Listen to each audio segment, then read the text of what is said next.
thân trai đó cây đồ mím đó là khớp bị rong rồi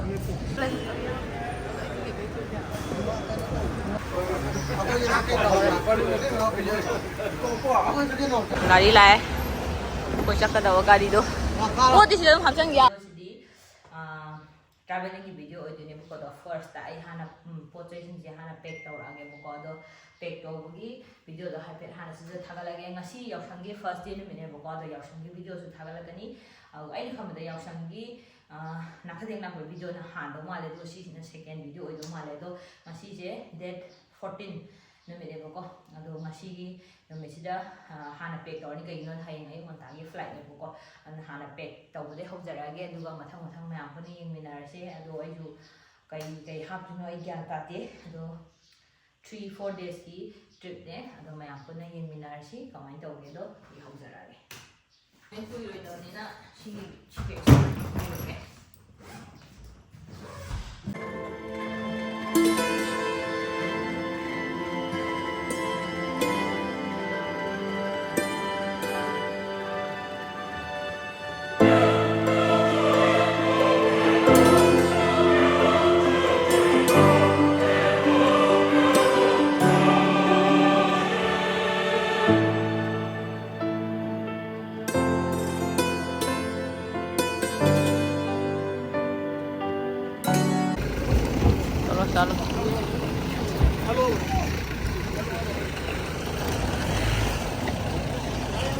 airport yaure sidai dinga sidi hobi hobi lamni yumdai namaktre ado sajja asi queue jam sange aduna sije changa ga muk thaga sarage khanna doi moi thaba ka tawandila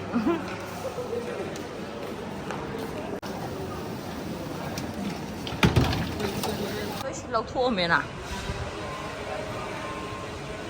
thana than chai do kai do mi myam chapminam dana thana than cha ba ki photo liti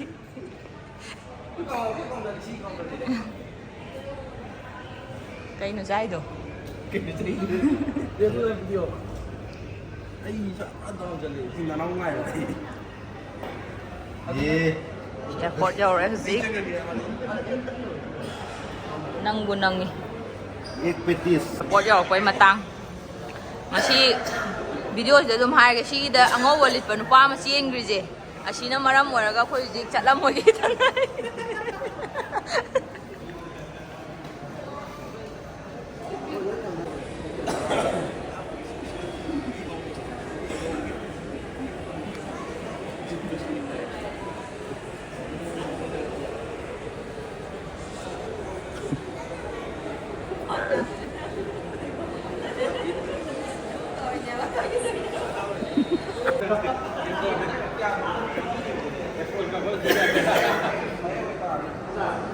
ai tripod buộc bó cao rồi hai bên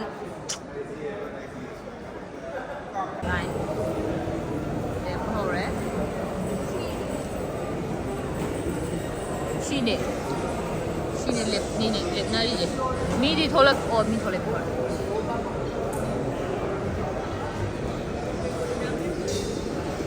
line vào cái đi lẹp sẽ lẹp đi bye. कितनी waiting 15 1 container piece number piece number 1 to 15 explain tong katore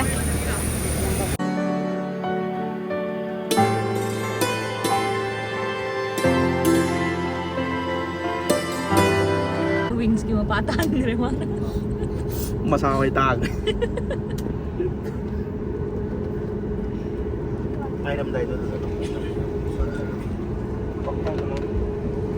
baik ini bo mang Lakshmi ko ro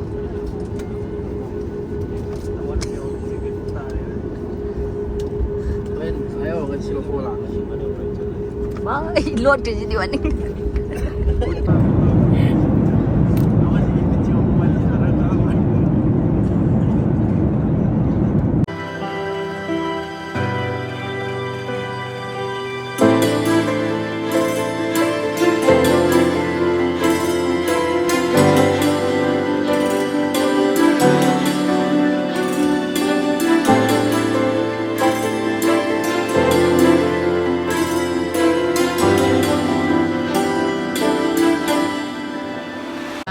Kolkata yore.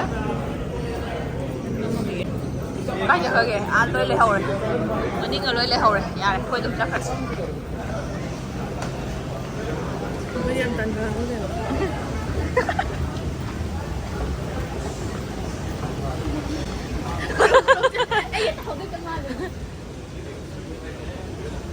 Dặn luôn rồi hả em chưa?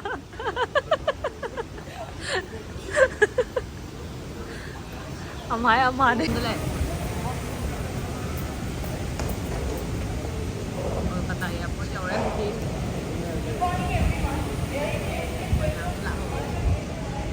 Oh ini washroom đang trong kìa.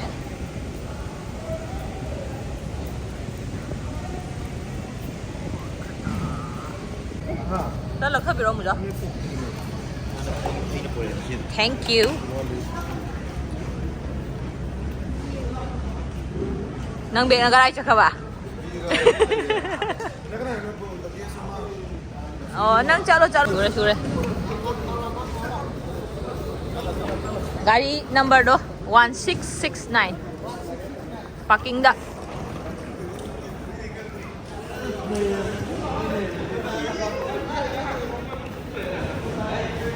Điểm lối sure. Kolkata trip start.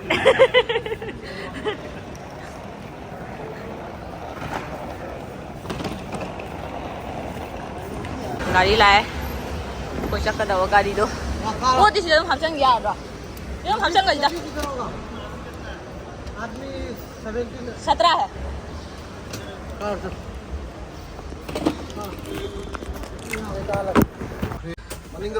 Maning ka loy thamma je. Thanga ya ni ba. Era, koi lage Chi ba thanga thamma mo. Thanga ka na. Cái trong xã hội thầm nhà này, khá tuyệt vời. Là nấu yung ba?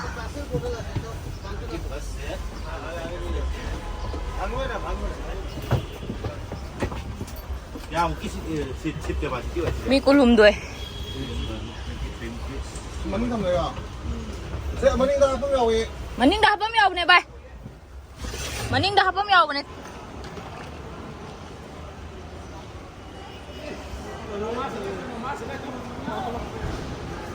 Nhau rồi gì?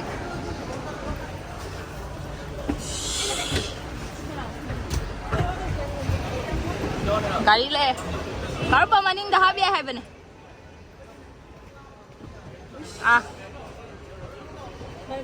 Không sao. Chỉ mình mà thật học cách rồi. Mi sure rồi bố.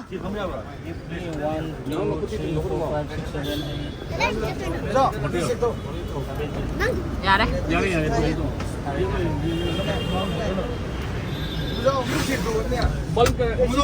무서워 미끼야 주라게.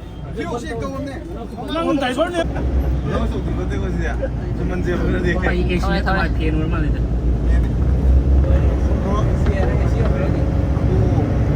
Yang kau dah tahu orang yang buat di sini nanti pian ni, pian lo.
Sam to đấy, dầu đấy, có tiền đã, đây là sang ngasi, ai là cái nó mày ăn lên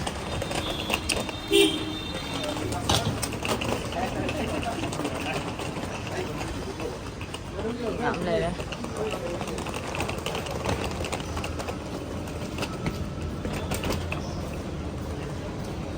khi hotel sẽ lấy được chứ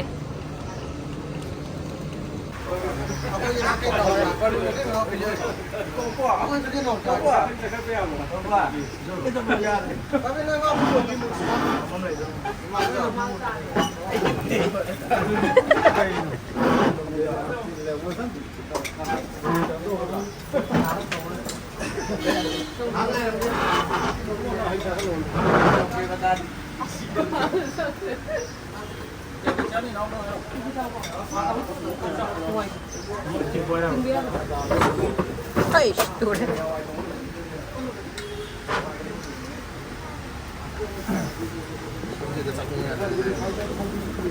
Sao vào hồi đấy gì? Chắc là mình là tặng khai em sao rồi cả bị chú lắm rồi. Nga pyramid, Hawaii pyramid, Kobe thong pyramid, yen thong Watley. Cái cha kìa. Nang bukham dom tiền kia nào? Wow.